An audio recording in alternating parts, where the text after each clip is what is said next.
प्रणाम, मैं गरिमा सिंह। अब नया साल है और अक्सर हम नए साल पर कुछ रेजोल्यूशन लेते हैं, प्रण करते हैं, और अक्सर ये रेजोल्यूशन वो होते हैं जो हम पिछले साल में नहीं कर पाते। यानी कि पिछले साल जो गलतियां की जा चुकी हैं उनको इस साल सुधारने की कोशिश में वो नए रेजोल्यूशन हम फिर करते हैं। और ठीक ऐसा ही देश के प्रधानमंत्री ने अभी पिछले हफ्ते एक बैठक में किया। यह बैठक बेहद महत्वपूर्ण बैठक इस अंदाज में थी कि सारे राज्यों के चीफ सेक्रेटरीज को बुलाया गया था, मुख्य सचिवों को, जिनके ऊपर अपने अपने राज्यों में बड़ी जिम्मेदारियों का दारोमदार है। सारी योजनाएं कैसे लागू होंगी, खर्च कहां से आएगा, बजट कितना होगा, चीफ सेक्रेटरीज के ऊपर इसका जिम्मा होता है। प्रधानमंत्री ने यह मीटिंग खुद ली और सारे मुख्य सचिवों को कहा, सारे राज्यों के, कि मुफ्त की योजनाओं से यानी कि फ्री बीज से यानी कि चुनावी रेवड़ियों से बचना है। यह बड़ी ताकीद और बड़ी नसीहत की गई। शुक्रवार को पिछले हफ्ते यह बैठक हुई थी और प्रधानमंत्री ने यह भी कहा कि अपने अपने राज्यों में वोट बैंक की योजना से ऊपर उठकर समावेशी विकास वाली योजनाएं लेकर आए। लेकिन इत्तेफाक कहें इसे या फिर कुछ और कहें, संयोग या प्रयोग, जो भी आप कहना चाहें कह लीजिए, कि शुक्रवार को प्रधानमंत्री इस बाबत चिंता जाहिर करते हैं और 3 दिन बाद यानी कि सोमवार को तकरीबन सारे अखबारों के फ्रंट पेज पर पूरे पन्ने का विज्ञापन आता है कि राजस्थान में 450 का सिलेंडर देने का जो वादा हुआ था चुनाव के दरमियान वो पूरा कर दिया गया है। उस घोषणा को लागू कर दिया गया है। प्रधानमंत्री मोदी की गारंटीज पूरी हुई, यह क्लेम राजस्थान में किया गया, ठीक उस तर्ज पर जिस तर्ज पर कर्नाटक में कांग्रेस करती नजर आती है, हिमाचल में कांग्रेस करती हुई नजर आती है और दिल्ली और पंजाब में आम आदमी पार्टी करती हुई नजर आती है। और ये राजस्थान में जो 450 का सिलेंडर मिलना शुरू हो गया है उसके बाबत मैं ये बता दूं कि राजस्थान में जो कर्ज है वो बजट का 2 गुने से भी ज्यादा है। बजट है 2,65,000 करोड़ और कर्ज है 5,31,000 करोड़। और ऐसा नहीं है कि प्रधानमंत्री ने यह पहली दफा चिंता जाहिर की, इसके पहले भी प्रधानमंत्री कई मौकों पर इस बाबत रेवड़ी कल्चर पर, फ्री बीज पर, चुनावी घोषणाओं पर वार कर चुके। 27 अप्रैल को कहा प्रधानमंत्री ने कि रेवड़ी कल्चर जनता को मूर्ख बनाने की कोशिश है, फ्री के हथकंडों से किसी का भला नहीं हो सकता। यहां तक कहा उन्होंने कि ऐसे राजनीतिक दलों को और नेताओं को एक्सपोज करें जिनकी आमदनी अठन्नी है और खर्चा रुपया है। अर्थव्यवस्था को रेवड़ी कल्चर बेहद नुकसान पहुंचाती है, आत्मनिर्भर बनने से देश को रोकती है, यह देश के विकास के लिए घातक है। ये सारे प्रधानमंत्री नरेंद्र मोदी के बयान हैं। और जो इससे पहली बैठक हुई थी वो भी राज्य के सचिवों के साथ हुई थी, जिसमें सारे सचिवों ने मिलकर यह कहा था कि भाई जो अगर फ्रीबीज इसी तरह से चलती रही तो राज्य बर्बाद हो सकते हैं।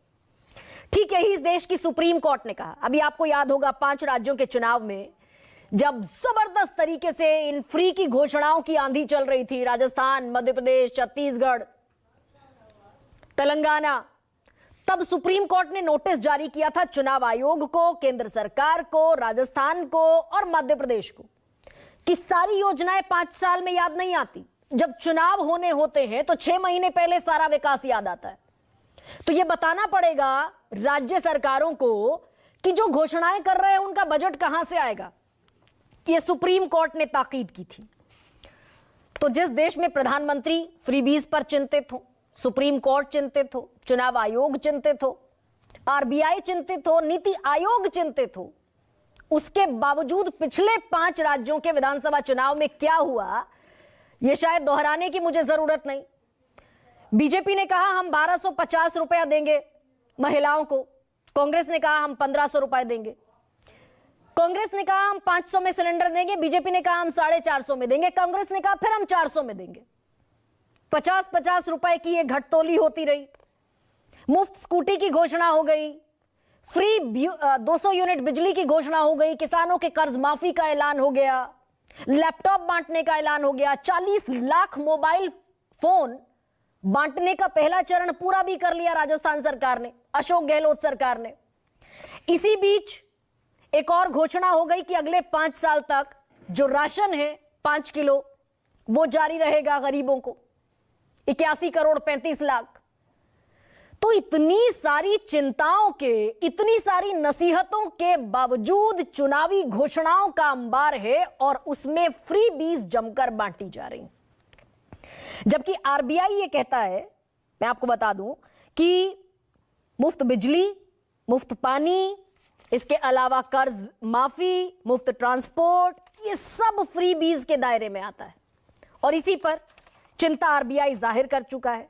इसके पहले याद कीजिए, जब श्रीलंका दिवालिया हुआ था तब देश के विदेश मंत्री एस जयशंकर ने सारे दलों की एक मीटिंग बुलाई थी, ऑल पार्टी मीटिंग, और यही चिंता तब भी जाहिर की थी। तब एस जयशंकर ने कहा था कि मुफ्त के कल्चर के दुष्परिणाम से सबक लेना होगा, नहीं तो श्रीलंका की तरह दिवालिया होने की स्थिति भी आ सकती है। नीति आयोग ने कहा कि ये फ्री बीज जो है उसके चलते अर्थव्यवस्था चरमरा सकती है। मुफ्त की चीजें भविष्य के लिए बोझ है। लेकिन यह सिलसिला कहीं थमता हुआ नहीं नजर आ रहा है और ये सारी चीजें जिस अर्थव्यवस्था को तीसरी सबसे बड़ी अर्थव्यवस्था बनाने का दावा है, प्रधानमंत्री ने कहा कि तीसरा कार्यकाल मिलेगा तो हम पांचवी अर्थव्यवस्था से छलांग लगाकर तीसरी सबसे बड़ी अर्थव्यवस्था बन जाएंगे। लेकिन दूसरी तरफ एक सपना और एक हकीकत। हकीकत यह कि हमारे राज्य कर्ज के बोझ में दबे हुए हैं और मैं अगर सिर्फ उन राज्यों की बात करूं जहां अभी हाल फिलहाल में चुनाव हुए, मध्य प्रदेश पर भी बजट से ज्यादा कर्ज है, राजस्थान पर तो दोगुने से ज्यादा है, छत्तीसगढ़ पर थोड़ा कम है, बजट है 99,000 करोड़ का और कर्ज है 82,000 करोड़ का, हिमाचल प्रदेश पर 53,000 करोड़ का बजट है और कर्ज है 75,000 करोड़ का, कर्नाटक पर 3 लाख करोड़ के बजट में 5 लाख करोड़ का कर्ज है।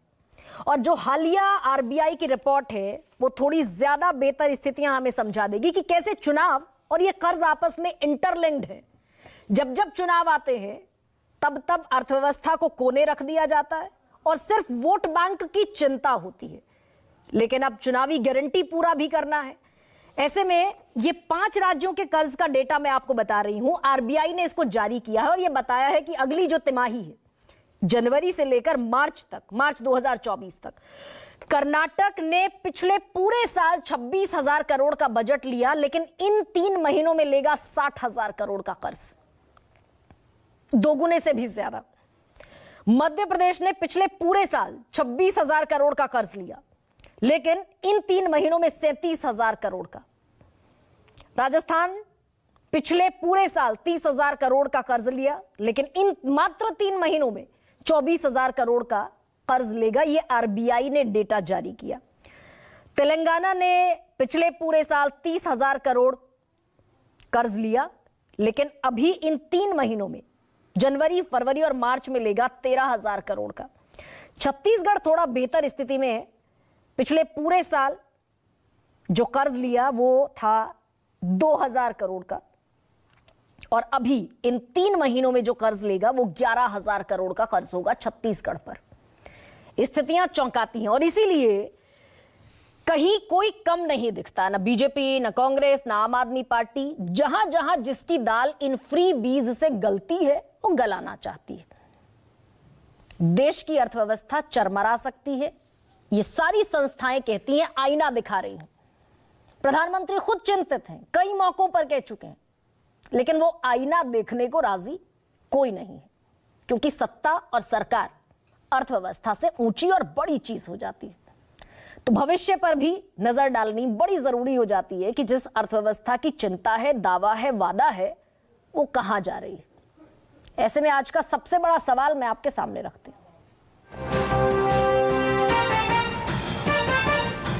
फ्री देकर चुनाव जीतने का कल्चर क्या खत्म हो पाएगा? और तेरी रेवड़ी मेवा, मेरी रेवड़ी सेवा, ये मेवा और सेवा के बीच का जो भेद है, ये तू मैमे का खेल, ये चलता रहेगा। कौन कौन मेहमान मेरे साथ जुड़ रहे हैं मैं परिचय आपसे कराती हूं। गोपाल कृष्ण अग्रवाल जुड़ रहे हैं, प्रवक्ता भारतीय जनता पार्टी। सुरेंद्र राजपूत मेरे साथ चर्चा में जुड़ रहे हैं, कांग्रेस पार्टी के प्रवक्ता हैं। अंजलि राय, प्रवक्ता आम आदमी पार्टी, इस डिबेट का हिस्सा है।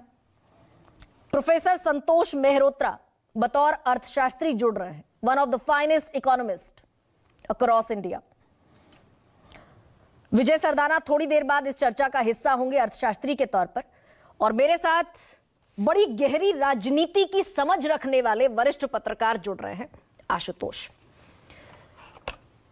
तो पांचों राज्यों का मैंने जिक्र किया, तो गोपाल जी सबसे पहला सवाल तो आप ही से कि 450 में जो सिलेंडर मिलने की घोषणा हुई, कल सारे अखबारों में तकरीबन पूरे पन्ने का विज्ञापन छपा, चुनावी फ्रीबीज है ये 450 का सिलेंडर उस राज्य के लिए जिसमें जीडीपी का दोगुने से ज्यादा कर्ज हो। देखिए गरिमा जी, हमारा संविधान कहता है कि सरकार जो है वेलफेयर स्टेट है और समाज के हर वर्ग के लिए उसको जन कल्याणकारी योजनाएं लाना आवश्यक है। जो किसी न किसी कारण आर्थिक विकास से पिछड़े छूट गए हैं भागीदारी से, या किसी न किसी कारण ऐतिहासिक रूप से या सुदूर क्षेत्र में रहते हुए, उनके अपलिफ्टमेंट के लिए सरकार को काम करना चाहिए। दूसरी बात, भारतीय जनता पार्टी अंत्योदय की बात करती है। समाज के हर वर्ग, अंतिम व्यक्ति तक हमारा जो मेन लोगो है, हमारा जो स्टेटमेंट है, जो हमारा आइडियोलॉजी है, वो अंत्योदय की आइडियोलॉजी है कि समाज के अंतिम वर्ग तक समाज का, देश का विकास उस तक पहुंचना चाहिए। अब इस उद्देश्य को पूर्ति कैसे की जाएगी? इस उद्देश्य की पूर्ति इसी तरह की जाएगी कि जिन लोगों को भी आवश्यकता है, उनकी आवश्यकताओं की पूर्ति सरकार करे। अब तीसरी बात ये आती है, या मैं दो बातें इसलिए कह रहा हूं कि इसके कारण हमारी सरकारें वेलफेयर स्टेट है और हमारा ऑब्जेक्टिव आइडियोलॉजी अंत्योदय है। इसके लिए हमें समाज के कल्याण के लिए, आर्थिक सशक्तिकरण के लिए सभी तरह की योजनाएं लानी है, कर दी और वो हम कर भी रहे हैं। लेकिन गोपाल जी, क्या ये सवाल नहीं बनता कि राजस्थान में 450 का सिलेंडर मिलेगा, मेरी बात पूरी, उत्तर प्रदेश में, हरियाणा में, बाकी जगहों पर जहां चुनाव नहीं है वहां 450 का सिलेंडर नहीं मिलेगा, वहां अंत्योदय योजना का ख्याल नहीं होगा, वहां वेलफेयर स्टेट हम भूल जाएंगे। अभी हम पहले ये बात कर ले कि रेवड़ी और जन कल्याणकारी वेलफेयर स्कीम में क्या फर्क है। अगर आप, ये तो स्टेट बाय स्टेट भी जिम्मेदारी है, अगर आप अपनी योजनाओं के लिए अपने बजट में सरकार प्रावधान करती है और फिस्कल जो मैथ्स है या फिस्कल कंसोलिडेशन है या फिस्कल रिस्पॉन्सिबिलिटी है, बजटरी घाटे को ध्यान में रखते हुए उसके लिए एक रोड मैप डेवलप करती है, तो वह अपने आप में जन कल्याणकारी योजनाओं के लिए आवश्यक हम मानते हैं। दूसरी बात क्या है कि अगर आप किस चीज में खर्च कर रहे हैं उसके ऊपर भी डिपेंड करता है। अगर आपके किसी खर्च का, सरकारी खर्च का एसेट डेवलपमेंट हो रहा है, एसेट क्रिएशन हो रहा है, तो वह भी एक तरीके से आर्थिक रूप से वह खराब नहीं माना जाता। नहीं गोपाल जी, मैं यहाँ पर एक काउंटर, पहले तो मुझे इस सवाल का आप जवाब दें कि अगर अंत्योदय तक पहुंचना लक्ष्य है, वो गरीब गुरबा जो हाशिए पर खड़ा है उसका वेलफेयर अगर लक्ष्य है, तो ये सिर्फ राजस्थान तक सीमित क्यों रहता है, छत्तीसगढ़ तक और मध्य प्रदेश तक सीमित क्यों है? फिर हरियाणा में दीजिए, उत्तर प्रदेश में दीजिए, जहां जहां चुनाव नहीं है वहां भी दीजिए 450 का सिलेंडर। हाँ बिल्कुल। अब आपने बात कही है जिस बात को पूरी तरह से ध्यान में रखते हुए अभी सरकारों को, प्रदेशों की सरकारों को इसकी जिम्मेदारी लेनी चाहिए और उसको इम्प्लीमेंट करना चाहिए, आवश्यकता है। लेकिन इसका मतलब यह नहीं कि राजस्थान में 450 नहीं दें, क्योंकि उत्तर प्रदेश में नहीं दे रहे इसलिए राजस्थान में नहीं दे। हर स्टेट का बजट का अलग अलग स्ट्रक्चर है, प्रावधान है, उसकी अलग अलग आवश्यकता है। और ये फिर जो अर्थव्यवस्था जो आरबीआई कहता है, आरबीआई की जो ताकीद है, प्रधानमंत्री जिसे फ्री बीज कह रहे हैं उसे ही आरबीआई भी फ्री बीज कह रहा है, रिजर्व बैंक ऑफ इंडिया। और जो आकलन है रिजर्व बैंक ऑफ इंडिया का वो ये कि राजस्थान, जिस स्टेट की मैं स्पेसिफिकली बात कर रही हूं, उस पर जीएसडीपी का 39% रेवेन्यू का, यानी कि जो आमदनी है उस स्टेट की, उसका 39% कर्ज है, बजट का 2 गुने से भी ज्यादा। तो देखिए गरिमा जी, हम क्या करते हैं, आप फ्यूचर अगर हमारा जीएसटी कलेक्शन सेंटर का बढ़ रहा है, हमारा direct tax indirect tax collection बढ़ रहा है, हमारी इकोनॉमी ग्रो कर रही है, तो ग्रो करने से सेंटर के पास रिसोर्सेज बढ़ेंगे, तो आने वाले फ्यूचर के रेवेन्यू के कलेक्शन को ध्यान में रखते हुए भी कई स्कीम्स ले सकते हैं। देखिए नहीं तो फिर अगर केंद्र के रेवेन्यू बढ़ रहे हैं गोपाल जी, तो फिर राज्यसभा में सरकार ये क्यों कहती है कि भाई हम 450 का सिलेंडर पूरे देश में नहीं दे सकते? हालिया जवाब है अभी केंद्र सरकार का। नहीं, देखिए इस देश में एक और चीज, हमारे फेडरल स्ट्रक्चर में लास्ट माइल कनेक्टिविटी जो है वो स्टेट गवर्नमेंट करता है। केंद्र सरकार ने तो जो सब्सिडी दी है गैस पे वो तो यूनिफॉर्म दी है, हमने तो राजस्थान के लिए अलग सब्सिडी नहीं दी है, उत्तर प्रदेश के लिए अलग नहीं दी है, इवन तेलंगाना के लिए अलग नहीं दी है। केंद्र ने अलग जो दी है वो एक यूनिफॉर्म सब्सिडी उज्ज्वला योजना में दी है।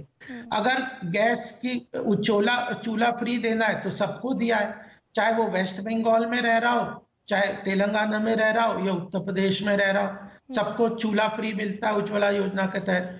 सबको 400 रुपए का उज्ज्वला योजना की, महिलाओं को 400 रुपए की सब्सिडी मिलती है उज्ज्वला योजना के अंदर। प्रधानमंत्री आवास योजना सबको 2.5 लाख रुपया मिलता है, और प्रधानमंत्री किसान सम्मान निधि सबको मिलती है। तो केंद्र सरकार की जो स्कीम्स हैं उसमें यूनिफॉर्मिटी है, प्रदेश सरकार में जरूर डिफरेंसेस है, उनके अपने बजट के प्रावधान है, सरकार की प्रायोरिटीज है, सरकार के फ्यूचर डेवलपमेंट ग्रोथ के एंगल को देखते हुए रखा गया। और तो फिर गोपाल जी एक सवाल और है, एक सवाल ये भी बनता है कि आप एमएसपी जो नेशन वाइड है, आपने कहा केंद्र सरकार की योजनाओं में यूनिफॉर्मिटी है, तो एमएसपी गेहूं का और धान का 2175 और 2283 रुपए है रिस्पेक्टिवली, लेकिन जिन राज्यों में चुनाव थे वहां 2700, 2800, 3100 रुपए तक गेहूं और धान का समर्थन मूल्य तय कर दिया। तो फिर यूनिफॉर्मिटी कहां रही? मध्य प्रदेश, राजस्थान और छत्तीसगढ़ का किसान बाकी देश के किसान से ज्यादा महत्वपूर्ण कैसे हो गया? नहीं, वो तो प्रदेश सरकार जो सेंटर देगा वो एक ही देगा, प्रदेश सरकार अगर उसमें एड ऑन करती है तो वो इसलिए बढ़ जाता है। प्रदेश सरकारें एक्सेस देगी तो एड ऑन हो जाएगा, क्योंकि हमारा लेकिन फिर तो प्रदेश सरकारों का कर्ज तो बढ़ेगा ना, जिसकी तरफ प्रधानमंत्री इशारा कर रहे हैं। हाँ, तो देखिए पॉलिटिकल एक्सपीडियंसी और अर्थव्यवस्था, इन दोनों को बैलेंस करना है। अगर केवल अर्थव्यवस्था को ही चलाना है तो बात अलग है, देश के सभी वर्ग को अगर उत्थान में लाना है, छूट गए तो उनके लिए करना ही पड़ेगा। चाहे बजट पे वो उसके अंदर कितना भी उसके अंदर बजट के ऊपर दबाव पड़े, लेकिन अगर एक गरीब है, महिलाओं के लिए उज्ज्वला योजना के अंदर गैस का सिलेंडर चाहिए तो वो तो देना ही पड़ेगा, देना ही चाहिए। तो यह बैलेंसिंग होती है, यह एक आइडियोलॉजिकली एक स्टैंड नहीं ले सकते कि भाई देना पड़ेगा। गोपाल कृष्ण अग्रवाल, मैं यहीं से संतोष मेहरोत्रा मुझे बेहतर समझा सकते हैं। संतोष जी, फ्री बीज का जिक्र कई मर्तबा मैं खुद अपने प्रोग्राम में करती हूं, चुनावी घोषणा, चुनावी रेवड़ी, सुप्रीम कोर्ट, चुनाव आयोग, आरबीआई, नीति आयोग, प्रधानमंत्री स्वयं कहते हैं। तो मैं ये समझना चाहती हूं आपसे कि जो गोपाल जी कह रहे हैं करना पड़ेगा, तो हम कह रहे हैं कि भाई जीएसडीपी का इतने प्रतिशत कर्ज है, रेवेन्यू का इतने प्रतिशत कर्ज है, राज्य कर्जदार है, अर्थव्यवस्था चरमरा सकती है, राज्य बर्बाद हो सकते हैं। इन सारी टिप्पणियों के बावजूद क्या ये आकलन मेरा भारी भरकम आकलन है, या फिर वाकई संकट बड़ा है कि भाई दोगुना कर्ज होना बड़ी बात है? संकट है, नहीं संकट है, इसमें कोई दो राय नहीं है। और ये संकट उत्पन्न इस वजह से हुआ है, और सरकारें चाहे वो केंद्र की हों चाहे राज्य की हों, वो मजबूर होकर के इसको रेवड़ी कहिए या जो कुछ भी कहिए, वो बांट रही हैं, क्योंकि रोजगार नहीं पैदा हो रहा है। अगर रोजगार पैदा हो रहा होता और इस तरीके से बेरोजगारी बढ़ी ना होती तो ये कल्चर आया ही ना होता। ये कल्चर था क्या 10 साल पहले? नहीं था, पहली बात। दूसरी बात, एसेट क्रिएशन की हुई, हमें ये तो समझ में आता है कि अगर सरकारें कर्ज ले रही हैं इसलिए कि इंफ्रास्ट्रक्चर में निवेश करना है, क्योंकि वो लंबे अरसे के बाद, मतलब कुछ समय के बाद हमें रिटर्न मिलेगा। रेवड़ी से हमें रिटर्न कुछ खास नहीं मिलने वाला है।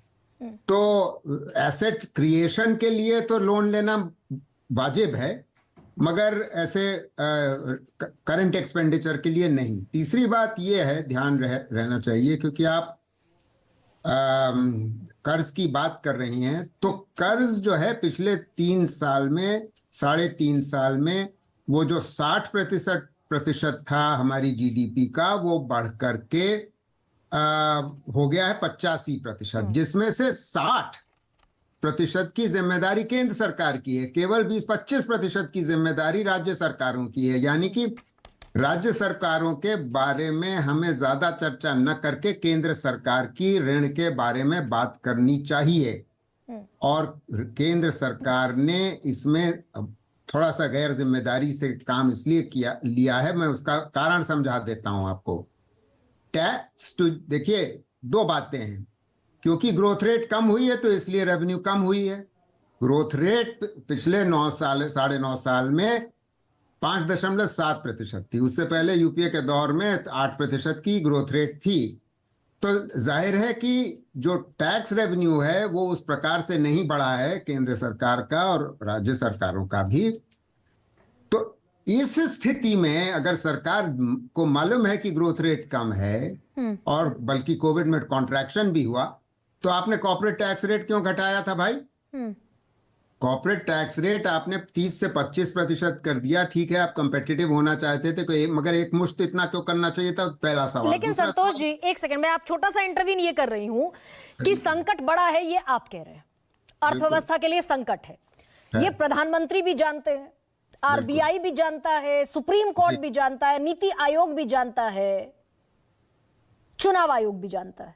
बावजूद इसके ये जो कल्चर है ये कहीं रुकता क्यों नहीं दिख रहा है? वोट बैंक की पॉलिटिक्स जी, वो भाई, मेरी रेवड़ी तो मेवा है, सेवा है, तुम्हारी रेवड़ी मेवा है।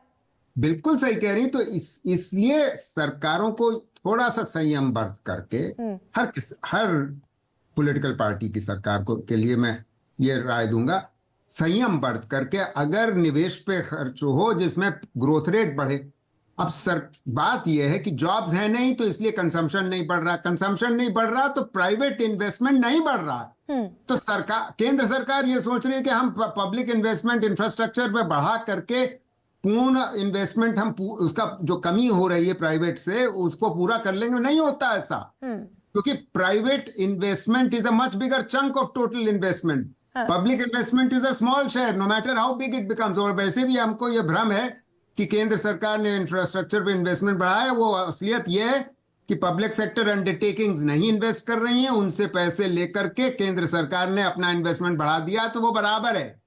तो असलियत, मैं यहां से संतोष जी टेक अवेज ये ले रही हूं कि ये रेवड़ियां इसलिए बांटनी पड़ती हैं महिलाओं को 1000 रुपया, 1200 रुपया, बेरोजगारी भत्ता 3000 रुपए, मुफ्त की स्कूटी, ये इसलिए क्योंकि जॉब क्रिएशन नहीं है। तो सुरेंद्र राजपूत, हाँ कह लीजिए सर।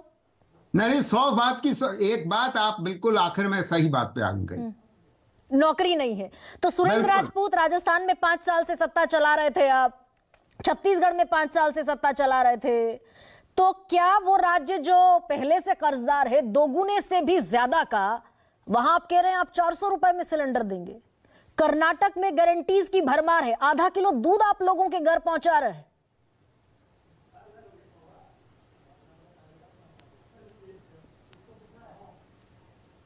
राज्यों पर बात करने की जगह अगर आप भारतीय जनता पार्टी की थे, हेलो मेरी आवाज आ रही है? आ रही है सुरेंद्र।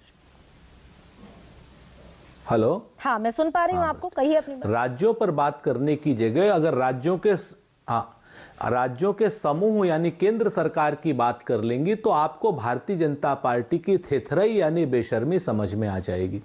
2014 में 55 लाख करोड़ कर्ज था हिंदुस्तान के ऊपर, आज की डेट में 205 लाख करोड़ हो गया है, जिसमें से लगभग 85% हिस्सा केंद्र सरकार का है, 15% हिस्सा राज्य सरकारों का है।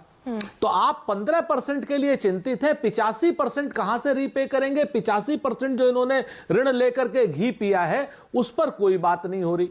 उस पर यह बात बिल्कुल नहीं हो रही कि क्रॉनिक कैपिटलिस्टों के लिए आप एयरपोर्ट बना रहे हैं पहले सरकार के पैसे से, और उसके बाद उन एयरपोर्ट्स को जो है अडानी जी को दे रहे हैं। पोर्ट बना रहे हैं, उन पोर्ट्स को आप अडानी जी को दे रहे हैं, यानी इंफ्रास्ट्रक्चर पैदा करके आप अपने कुछ क्रॉनिक कैपिटलिस्टों को दे रहे हैं और रोजगार विहीन विकास को एक अपना मुख्य हथियार बना रहे हैं। तो आप जिस वक्त रोजगार विहीन विकास को अपना एक मुख्य हथियार बनाएंगे, देश में बेरोजगारी बढ़ेगी, तो राज्य सरकार जो कि किसी भी दल की हो, चाहे भाजपा की हो, चाहे कांग्रेस की हो, चाहे सपा की हो, चाहे बसपा की हो, उसको अपने बच्चों के लिए, उसको अपने लड़कों के लिए, अब महिलाओं के लिए कुछ ना कुछ वेलफेयर स्टेट रखनी पड़ेगी, वरना जनता अराजक भी हो जाएगी। सुरेंद्र जी, ठीक है, केंद्र का एक सेकेंड छोटा सा इंटरवेंशन मेरा ले लीजिए। केंद्र का 85% जीएसडीपी का कर्ज बढ़ गया, ठीक है, लेकिन ये जो आरबीआई की रिपोर्ट मेरे पास है, इसमें राज्यों को लेकर भी उतनी ही चिंता है कि पंजाब का, अभी अंजलि राय बैठी है, मैं पूछूंगी, लेकिन राजस्थान का पहले बता दीजिए। आप जितना कमा रहे थे राजस्थान में, उसके 39% ज्यादा खर्च कर रहे थे। फिर तो ये तो सामान्य सा है, मैं 5 रुपए कमाऊंगी, 10 खर्च करूंगी तो बट्टा बैठ जाएगा मेरे घर का। बिल्कुल आप सही। फिर से आप, मैं कह रहा हूं ना कि राज्य सरकारों का समूह है केंद्र सरकार। मैं तो कहता हूं कि ये सारी की सारी चीजें केंद्र सरकार को जिम्मेवारी ओढ़नी चाहिए। अगर 450 रुपए वेलफेयर स्टेट के नाम पर राजस्थान को दिए जा सकते हैं सिलेंडर, तो केंद्र सरकार एक योजना बनाए कि साहब पूरे देश में बीपीएल परिवारों को हम 450 रुपए में सिलेंडर देंगे, तो राज्य सरकार के ऊपर टंटा खत्म हो जाएगा ना, चाहे सरकार भाजपा की हो चाहे कांग्रेस की हो। उसी तरीके से अगर आप जीएसटी के क्या नाम भीतर आप पेट्रोल और डीजल को ले आएंगे तो सर टंटा खत्म हो जाए, क्योंकि जीएसटी का कलेक्शन, यानी आज की डेट में मुख्य हमारा सोर्स ऑफ इनकम जो है, उसका कलेक्शन इनकम टैक्स हो चाहे जीएसटी हो, वो सब केंद्र सरकार ले रही है। नहीं, ठीक है, वो बीपीएल परिवारों का 450 का सिलेंडर हो गया, मोदी जी बड़े मान ली आपकी, मन बातों से मोह लेते हैं, गुफ्तार आप सुनना ही नहीं चाहती। कैरी ऑन सुरेंद्र जी, मैं सुनने के लिए ही बैठी हूं, आप बोलिए अपनी बात। आप थोड़ा सा कहते हैं ना कि जिस समय तारतम्य टूट जाता है गरिमा जी, उसके बाद बात नहीं हो पाती। कहते हैं ना कि मोदी जी बड़े मनमोहक हैं, मन बातों से मोह लेते हैं, गुफ्तार के गाजी बन तो गए, किरदार के गाजी बन न सके। ये बातों से काम नहीं चलने वाला। गोपाल कृष्ण जी बैठे हुए हैं यहाँ पे, ये गुफ्तार के गाजी हैं, किरदार के गाजी नहीं है। अगर ये किरदार के गाजी होते तो आज की डेट में जो 3100 रुपए इन्होंने कहा है कि क्या नाम हम जो छत्तीसगढ़ में धान का लेंगे देंगे किसानों को, पूरे देश में उसी योजना के अंतर्गत देश में दे दें और जीएसटी में से राज्य सरकार की काट लें, तो ये झगड़ा खत्म हो जाएगा। जो आप इस वक्त भाजपा, कांग्रेस, सपा, बसपा, आप पार्टी कराना चाह रही, नहीं हो पाए। नहीं केंद्र सरकार को जिम्मेवारी 450 का मान लिया, गेहूं धान का एमएसपी मैंने मान लिया, लेकिन आप 40 लाख महिलाओं को, 40 लाख लोगों को राजस्थान के फोन बांटेंगे, स्मार्टफोन, 1,35,00,000 का टारगेट रखेंगे। हाँ। क्योंकि वो 40 लाख या फिर 1,35,00,000 आपका वोट बैंक बनेगा, और चुनाव से ठीक पहले याद आएगी ये आपको कि सारी महिलाओं को स्मार्ट बनाना है। मैं फिर से कहता हूं कि बिल्कुल ये बात अपनी जगह पर है, और हम मानते हैं कि कांग्रेस ने पॉपुलिस्ट अप्रोच अपनाई है। हम तो कहते हैं ये पॉपुलिस्ट अप्रोच है, लेकिन ये सारे के सारे दल इस पॉपुलिस्ट अप्रोच को बनाने के लिए बाध्य हैं। केंद्र सरकार ही ऐसा क्यों नहीं कर देती? जिस योजना के अंतर्गत केंद्र सरकार कहती है कि महिलाओं को सशक्तिकरण करना है, महिलाओं के प्रति अपराध नहीं होने चाहिए, उनके पास स्मार्टफोन होने चाहिए ताकि वो तुरंत पुलिस को सूचना दे दे, तो ये काम तो केंद्र सरकार का है। लेकिन सुरेंद्र जी, किसी की भी केंद्र सरकार हो, साल के बजट में याद हमने दिया। आपको पता था 2023 के एंड में राजस्थान में चुनाव होने हैं, उसके ठीक पहले बजट में आपने घोषणा कर दी कि आप 40 लाख मोबाइल फोन पहले चरण में देंगे। लेकिन मैं आपके पास लौटूंगी, अभी समय दीजिए आपसे। विजय सरदाना, मैं आपसे फिर से कहता हूं कि ये केंद्र सरकार की जिम्मेवारी है, ये राज्य सरकार की जिम्मेवारी है ही नहीं।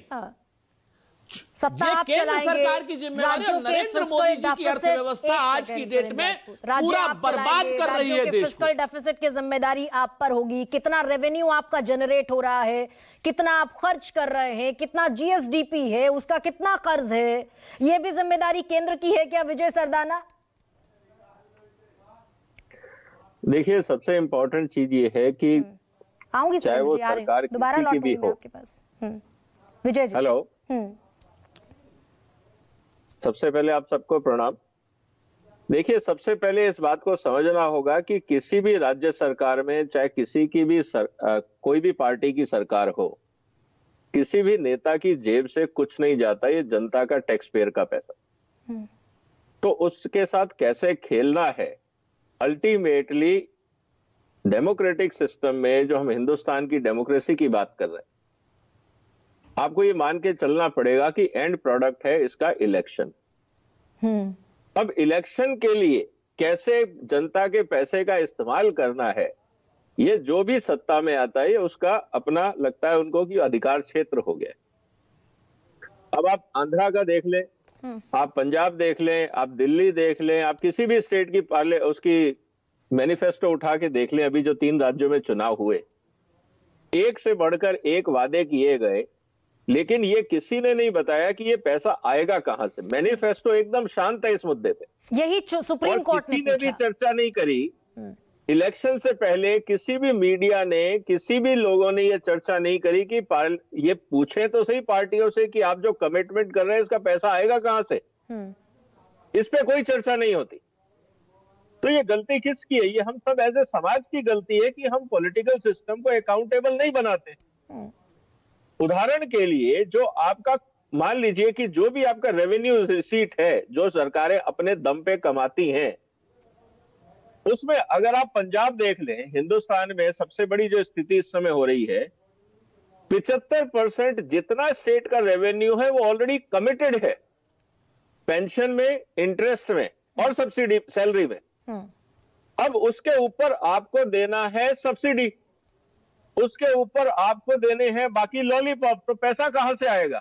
तो पैसा आने का एक ही तरीका है कि फिर आप लोन लीजिए। हाँ, कर्ज लेंगे। फिर आप लोन लेंगे तो उस लोन पे फिर आपको और ब्याज देना पड़ेगा। तो कहने का मतलब ये है कि आने वाली राज्य सरकारें, जो भी भविष्य में सरकारें बनाएगा, उनकी हालत और ज्यादा खराब होगी, और ज्यादा आप विजय जी, लोगे। एक सेकंड, बस एक और सवाल का जवाब दीजिए। ये केंद्र की जिम्मेदारी बड़ी है या फिर राज्यों की जिम्मेदारी बड़ी है, या फिर इंडिविजुअल जिम्मेदारी केंद्र की भी और राज्य की भी है कि भाई अपना फिजिकल डेफिसिट जो है वो मेंटेन करके चलें, अपना लाभ हानि, रुपया पैसा, खर्च, बजट, बट्टा खाता सब मेंटेन करके चलें? देखिए, एक नशा होता है ना, एक ड्रग्स होती है। हाँ। ये पॉलिटिकल ड्रग है। आप पहले खिलाओ, टेस्ट कराओ ड्रग को किसी इंसान को। मतलब पहले आपने फ्री सब्सिडी बांटी, लॉलीपॉप बांटे, लोगों की आदत पड़ गई। अब लोग कहते हैं कि यार वो तो एक सिलेंडर 500 में दे रहा था, तुम कितने में दे रहे हो। कहने का मतलब ये है कि देश की जनता को पहले आपने राजनीतिक रिश्वत दी in the name of freebies. लोगों के एक्सपेक्टेशन बढ़ गए।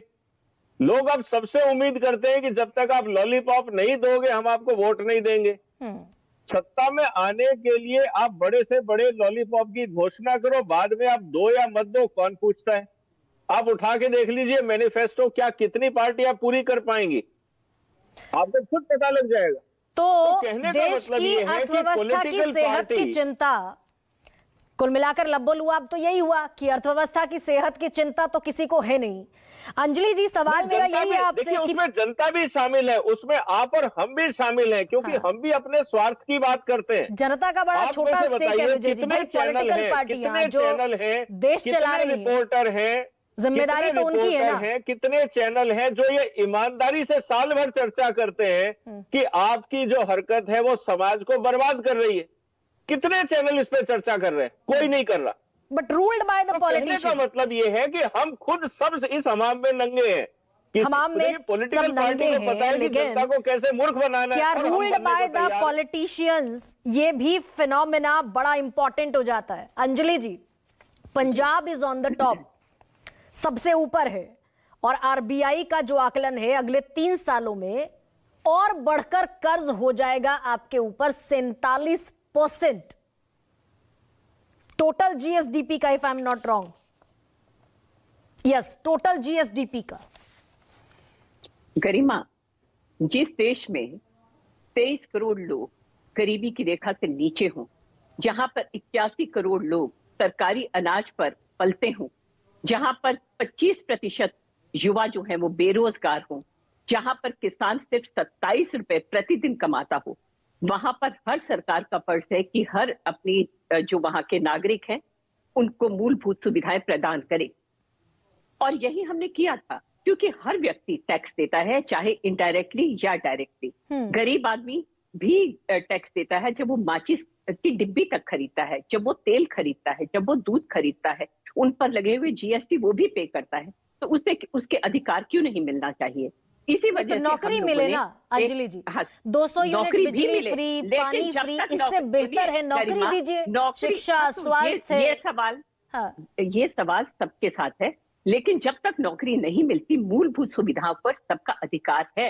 ये नहीं कि सिर्फ इंफ्रास्ट्रक्चर ही बनाते जाएंगे। ये तो वो बात हुई कि पैसा बचाते हैं, कोई गरीब परिवार है, पैसा बचा के घर को हम बना ले, चाहे घर के लोग जो है भूखे मर जाएं। ऐसा नहीं होता। नहीं तो दिल्ली में कितने बरस हो गए मैम सरकार चलते हुए? 2013 में मेरे ख्याल से आपकी पहली दफा सरकार बनी थी। अभी भी 200 यूनिट बिजली फ्री है दिल्ली में, अभी भी पानी मुफ्त है, पंजाब में भी यही स्थिति है। तो 10 साल में हम नौकरी नहीं दे पाए। गरिमा सुनिए मेरी बात, गरिमा सुनिए।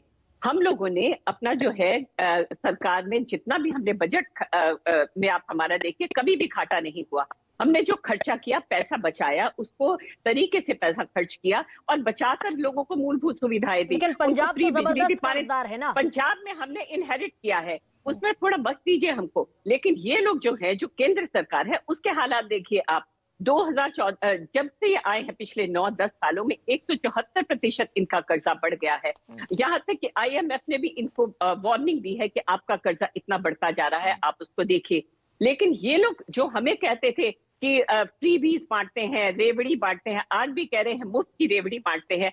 आज मैं गोपाल जी की बातें सुनकर हैरान हो गई। मुझे लगा इन्होंने आम आदमी पार्टी ज्वाइन कर ली है। आज तो ये कह रहे हैं कि कल्याणकारी सरकारें होनी चाहिए, जो वंचित लोग हैं उनको मूलभूत सुविधाएं देनी चाहिए, ये हम सबका फर्ज है। भारतीय जनता पार्टी की ऐसी सोच है। अरे भाई, ऐसी सोचती तो हमें क्यों कहते थे कि मुफ्त की रेवड़ी? वही बात हुई कि हम अगर ले तो वो मेवा है और आप करें तो वो सेवा है। अंजलि जी, लेकिन बड़ा गंभीर सवाल पूछा था मैंने आपसे। बताइए। RBI को तो मानती हैं आप, रिजर्व बैंक ऑफ इंडिया?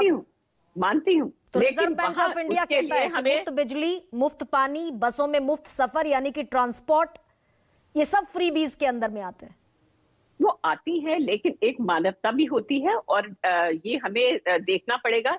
जो भी सरकार है, उसके नागरिक वहां पर जो रहने वाले हैं वो उनके बच्चों के समान होते हैं, और उनको भूखे रखकर आप उनको मूलभूत सुविधाएं ना देकर आप सिर्फ कहे कि इंफ्रास्ट्रक्चर बढ़ाते जाए, जैसे मैंने कहा घर बना लो लेकिन घर के लोग भूखे मर जाएं, ऐसा नहीं होता है। नहीं, लेकिन नौकरी, बैलेंस करके एम्प्लॉयमेंट, नौकरी तो बनानी है, एजुकेशन, लेकिन सस्टेनेबल डेवलपमेंट। अब मैं आशुतोष जी आपके पास आती हूं। कई मर्तबा हम चर्चा कर चुके हैं फ्रीबीज पर, चुनावी रेवड़ियों पर। लत लग गई क्या? एडिक्शन हो गया क्या? निकलने का कोई चारा किसी के पास नहीं किया? और एक शेर याद आ रहा है मुझे, मर्ज बढ़ता गया जो जो दवा की, और यहां तो कोई दवा करने के लिए भी राजी नहीं, ना केंद्र और ना राज्य। देश कहां जा रहा है? गरिमा जी, आप रोज सुबह मुझे एक टॉफी दीजिए फ्री में, मैं क्यों नहीं लूंगा वो टॉफी को? टॉफी लूंगा, मुंह में रखूंगा, खाऊंगा, फिर अगले दिन इंतजार करूंगा आप मुझे टॉफी दीजिए। ये बुनियादी सवाल क्या है? बुनियादी सवाल ये है जो अंजलि जी को अपने मन से पूछना चाहिए था, और सुरेंद्र राजपूत को पूछना चाहिए, गोपाल कृष्ण जी को पूछना चाहिए था। सवाल ये पूछना चाहिए था कि इस देश के अंदर 200 यूनिट बिजली फ्री क्यों मिलनी चाहिए? इस देश के अंदर आधे दाम पे पानी क्यों मिलना चाहिए? चलो, जो गरीब लोग हैं, जो बिल्कुल अफोर्ड नहीं कर सकते, उनके बारे में हम सोच सकते हैं। यह इसलिए है क्योंकि इस देश की सरकारों ने वो व्यवस्था ही पैदा नहीं की जहां लोगों के पास बिजली पहुंचे, जहां लोगों के पास पानी पहुंचे। और माफ करिएगा, मैं तमाम राजनीतिक दल के नेताओं से मैं हाथ जोड़कर विनम्रता के साथ कहना चाहता हूं, इनकी कोई दिलचस्पी किसी गरीब को किसी तरीके से फायदा पहुंचाने की नहीं है। ठीक बात। इनकी एक बात दिलचस्पी ये है कि ये करने से हमको वोट मिल सकता है। अगर आपको 500 रुपए सिलेंडर देने से अगर लोगों का वोट मिलेगा तो हम वो कर देंगे, और इसकी चिंता नहीं करेंगे कि उस देश की अर्थव्यवस्था, उस प्रदेश की अर्थव्यवस्था की हालत क्या होगी। मैं ये तो मान सकता हूं कि कांग्रेस पार्टी डेस्परेट हो सकती है इसको, इस काम को करने के लिए, क्योंकि उसकी आज आर्थिक, उसकी जो राजनीतिक स्थिति वो कमजोर है, और वो अपनी सोशल बेस को बढ़ाने के लिए काम कर सकती है, लेकिन भारतीय जनता पार्टी की क्या मजबूरी हो सकती है कि अगर कांग्रेस पार्टी ने राजस्थान के अंदर कहा कि हम 500 रुपए सिलेंडर देंगे, तो बीजेपी ने कहा कि हम 450 में कर देंगे, 450 में देंगे, और फिर किसी ने कहा कि हम 400 रुपए में कर देंगे। अशोक गहलोत ने वापस कहा। ये जो कॉम्पिटिटिव पॉपुलिज्म है, वो सिर्फ वोटरों को घूस देकर उनका वोट लेने के लिए, इसके अलावा इनकी कोई दिलचस्पी नहीं, कोई मंशा नहीं। एक एजेंडा ये भी है क्या आशुतोष कि भाई पढ़ा देंगे, लिखा देंगे, शिक्षा बेहतर हो जाएगी तो जहनी तौर पर लोग मजबूत हो जाएंगे, सोचने समझने लगेंगे, फिर वोट बैंक कहां बचेगा? वो आपकी बात बिल्कुल सही है। अब मुझे बताइए कि 80 करोड़ लोगों को जो मुफ्त का अनाज दिया जा रहा है, वो तो सिर्फ महामारी के समय में शुरू हुआ था, क्योंकि लोगों की आय घट गई थी, गरीबों की स्थिति बहुत खराब थी। करीब 23 करोड़ लोग गरीबी की रेखा के नीचे चले गए थे, वो मैं समझ सकता हूं उसको। 1 साल और बढ़ा दिया, वो भी मैं समझ सकता हूं, लेकिन अगले 5 साल बढ़ा देंगे, ये क्यों? इसका मतलब क्या है कि भारत सरकार, नरेंद्र मोदी जी की सरकार ने मान लिया है कि इस देश के अंदर 81 करोड़ लोग गरीबी की रेखा के नीचे आ गए। ये तो गवर्नमेंट का सेल्फ कन्फेशन, एडमिशन है कि उनके रहते हुए 81 करोड़ लोग गरीबी रेखा के नीचे आ गए। ये सवाल मैं कई मर्तबा इसी मंच पर पूछ चुकी हूं आशुतोष। तो गोपाल अग्रवाल, अंत्योदय, वेलफेयर स्टेट, जो दबे कुचले शोषित लोग हैं उन तक सुविधाएं पहुंचाना सरकार की जिम्मेदारी है, तो क्या 81 करोड़ 35 लाख लोग इस देश में इस स्थिति में हैं कि वो चावल और गेहूं का जुगाड़ नहीं कर सकते? 10 लाख करोड़ का बजट है जो 5 साल आपने बढ़ाया, 10 लाख करोड़ का बजट है, 155 लाख करोड़ का सरकार पर मौजूदा डेप्थ है। देखिए गरिमा जी, हमें समझना चाहिए कि हम 10 साल से सत्ता में हैं और उसके पहले बहुत सारी अन्य पार्टियां पॉलिटिकल लीडरशिप में थी, स्टेट्स में भी और सेंटर में भी। अगर अर्थव्यवस्था की वर्तमान स्थिति, गरीबों की स्थिति और इन सब को देखें तो यह बात समझनी पड़ेगी कि स्वतंत्रता के 75 वर्ष के बाद स्थिति क्यों हुई। लेकिन अभी तक 9 साल पहले तक 55 लाख करोड़ का कर्ज था जो देश के तकरीबन 10 प्रधानमंत्रियों ने लिया। 9 साल में ये बढ़कर 155 लाख करोड़ हो गया। इसीलिए मैं बता रहा हूं, कोविड की जो त्रासदी महामारी हुई है वह सेंचुरी 1918 के बाद इतनी बड़ी, 2018 में ऐसी बड़ी त्रासदी विश्व ने नहीं देखी, और तो 1918 के बाद की भी उससे भी बड़ी त्रासदी थी। और आज वर्ल्ड बैंक, चाहे IMF या domestic ministry of finance, RBI, सब इस बात को मान रहे हैं कि जिस तरह से प्रधानमंत्री मोदी जी के नेतृत्व में कोविड की महामारी को देश ने टैकल किया है, जिस तरह से कोविड के बाद अर्थव्यवस्था को ऐसे गर्त में जाने से रोकते हुए इन्फ्लेशन को कंट्रोल किया, लिक्विडिटी क्रिएट करके अर्थव्यवस्था आज विश्व की सबसे तेज गति से बढ़ने वाली अर्थव्यवस्था बन गई है। लेकिन गोपाल जी, कोरोना तो निकल गया। कोरोना 20 में आया, 21 में चला, 22 में कोरोना नहीं था, 23 में कोरोना नहीं था। तो वो जो 5 किलो अनाज दे रहे हैं आप, मैंने सवाल जो पूछा उस पर आ जाइए। इतने लोग गरीब हैं देश में, 2 लाख करोड़ सालाना खर्च किया जाना इस पर जरूरी है। देश की अर्थव्यवस्था अगर इसको सस्टेन कर सकती है, देश की अर्थव्यवस्था लोगों की आवश्यकताओं की को देखते हुए इस चीज को करती है तो बिल्कुल करना चाहिए। लेकिन बजट का आप फिस्कल डेफिसिट देखिए ना, 4.5%। आप मैक्रो इकोनॉमिक तो फिर आप MSP बढ़ा दीजिए पूरे देश में गेहूं और धान की, जो आपने छत्तीसगढ़ में कहा 3100 रुपए देंगे। अगर अर्थव्यवस्था सस्टेनेबल है तो MSP 2183 रुपए से बढ़ाकर कर दीजिए 3100 रुपए, आपने छत्तीसगढ़ में कहा था। देना और टारगेटेड सब्सिडी देना, देखिए MSP बढ़ा दो और प्रदेश सरकार प्रोक्योरमेंट नहीं करती ढंग से, प्रदेश सरकार उनका पेमेंट डिले करती है। गन्ने की आपने देख लिया, सब्सिडी बढ़ी हुई है, प्रदेश सरकारें उनको पेमेंट नहीं करती, प्रोक्योरमेंट नहीं करती। पंजाब में क्या समस्या थी? पंजाब में प्रोक्योरमेंट जो होता था, बिचौलिए खा जा रहे थे MSP पे। बिचौलिए 26,000 करोड़ का माल जो था केंद्र की सब्सिडी का, जो MSP का, वो बिचौलिए खाए जा रहे। तो अल्टीमेटली ये सब चीजों को देखते हुए अर्थव्यवस्था का व्यापक स्वरूप देखना चाहिए। आज तो यानी कि गोपाल अग्रवाल, मैं ये समझूं कि 155 लाख करोड़ का जो कर्ज है देश पर, वो चिंता का विषय नहीं है, ये मैं मान लूं? चिंता का, देखिए चैलेंज है लेकिन संकट का विषय नहीं है। संकट। अब संतोष मेहरोत्रा, आप कह रहे हैं कि भाई जीएसडीपी का पहले 60% हुआ करता था, अब बढ़कर 85 से 90% हो गया देश पर कर्ज। गोपाल कृष्ण अग्रवाल कह रहे हैं अर्थव्यवस्था सस्टेनेबल है, कोई संकट नहीं है। नहीं, सस्टेनेबल कैसे कहा जा सकता है? हमें मालूम है कि हमारे आने वाले जनरेशन्स इस कर्ज की भरपाई करते रहेंगे काफी समय तक, और ये सरकार को थोड़ी ना ये झेलना पड़ेगा। मैं 3 बातों की ओर आपका ध्यान केंद्रित करना चाहता हूं। आशुतोष का फ्रेज का इस्तेमाल करते हुए कंपेटिटिव पॉपुलिज्म है, इसका असर ये हो रहा है गरिमा जी कि जो शिक्षा पे हमारा व्यय 4% जीडीपी का हुआ करता था, वो गिर करके 2.9% हो गया है पिछले 9 साल में। दूसरी बात, हेल्थ, ये न्यू एजुकेशन पॉलिसी के बावजूद है। उसके अतिरिक्त एक नेशनल हेल्थ पॉलिसी सरकार लाती है 2017 में, जिसमें एक उद्देश्य किया जाता है, घोषणा की जाती है कि हम 2024-25 तक 2.5% जीडीपी का सरकारी खर्च करेंगे।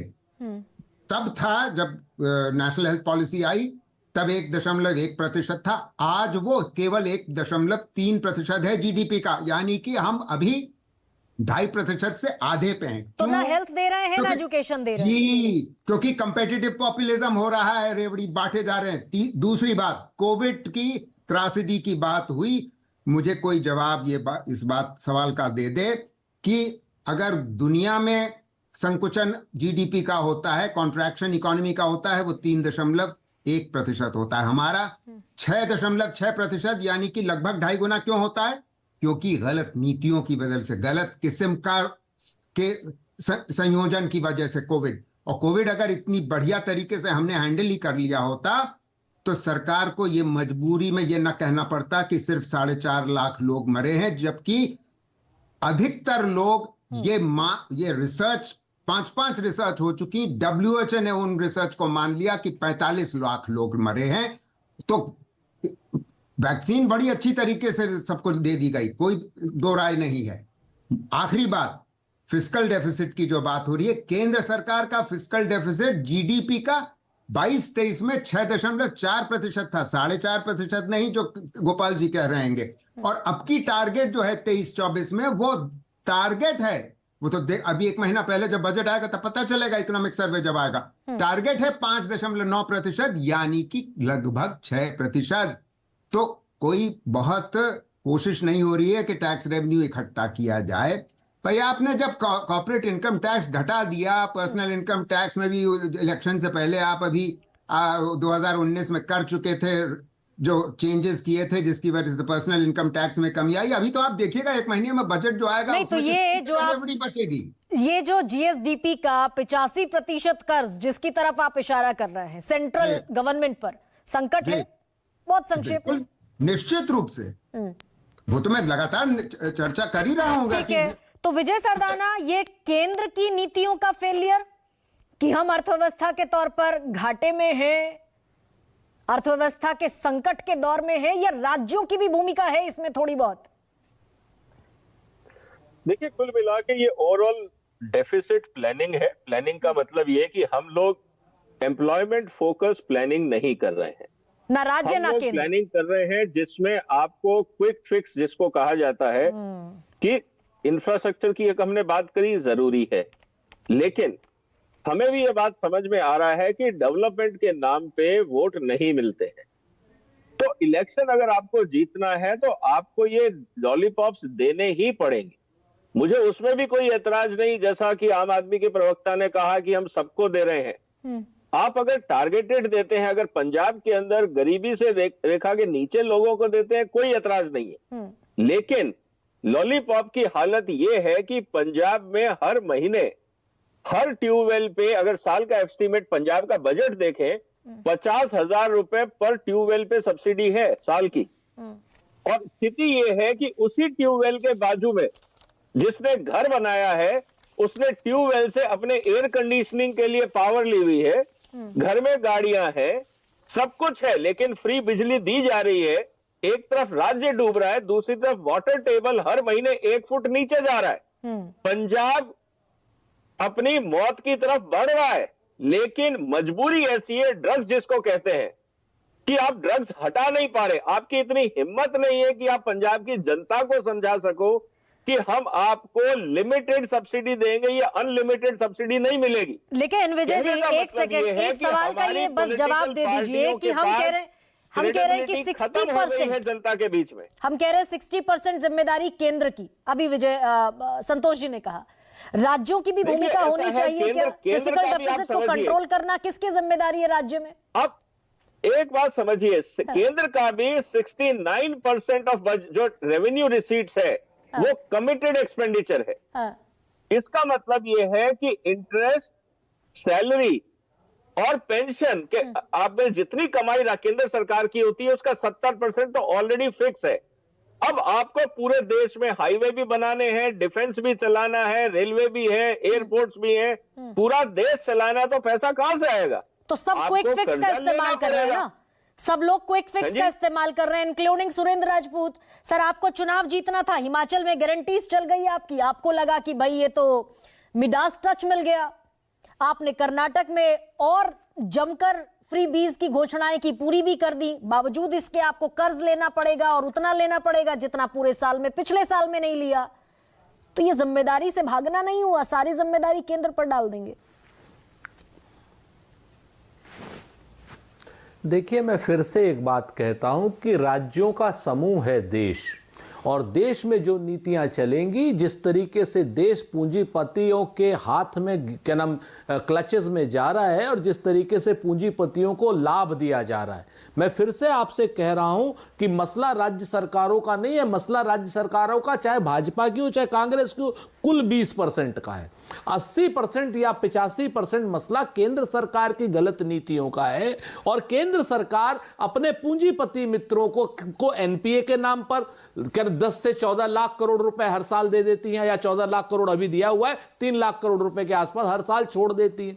अभी कोई मुझसे बता रहा था कि अनिल अंबानी की कंपनी थी, 48,000 करोड़ का उसके ऊपर कर्ज था, वो मात्र 4,800 करोड़ रुपए में एनसीएलटी ने सेट कर दिया। बाकी पैसा जो 42,000 करोड़ है, आप हिमाचल के पूरे घाटे से ज्यादा है, वो पैसा एक आदमी को छोड़ दिया गया।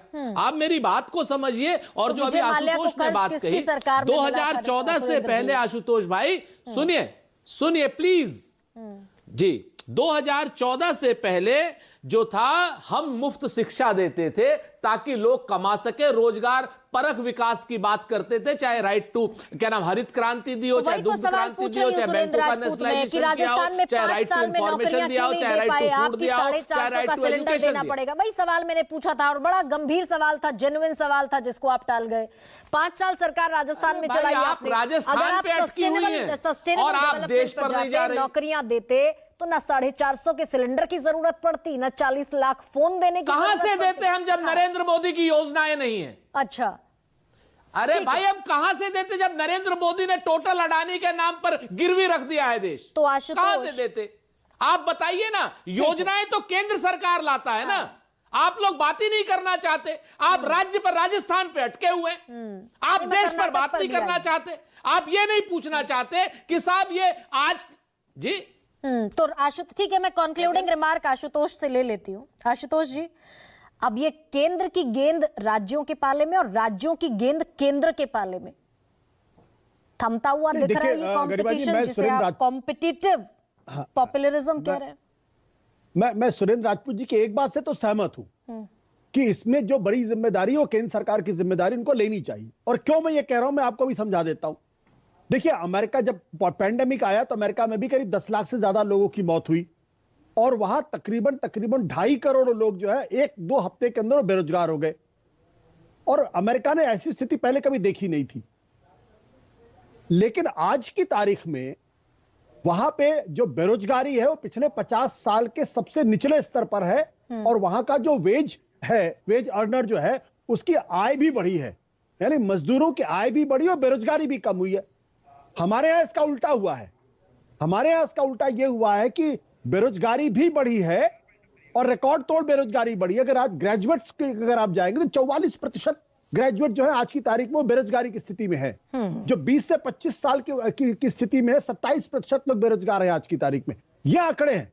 दूसरी जो सबसे खतरनाक स्थिति पैदा हो रही है वो है कि 2 करोड़ लोग ऐसे हैं जो हाई एंड एक्सपेंडिचर के हैं, वो तो बड़ी बड़ी गाड़ियां खरीद रहे हैं, लेकिन जो बाकी का जो 138 करोड़ लोग हैं, ये इनकी आय कम हो रही है। हाँ। और ये बैंक से कर्जे लेकर अपना रोज का काम चला रहे हैं। अभी पिछले दिनों इंडिया टुडे का सर्वे आया, बिल्कुल आशुतोष। अब ऐसे में मैं संतोष मेहरोत्रा जो कह रहे थे उनकी बात से इस कार्यक्रम को खत्म कर रही हूं, क्योंकि नौकरियां पैदा नहीं कर पा रहे हैं, शिक्षा पर जो बजट है वो लगातार घट रहा है, तो नौकरियां नहीं पैदा कर पाएंगे तो ये जो फौज है बेरोजगारों की, इसे फ्रीबीज देकर क्विक फिक्स लगाना पड़ेगा।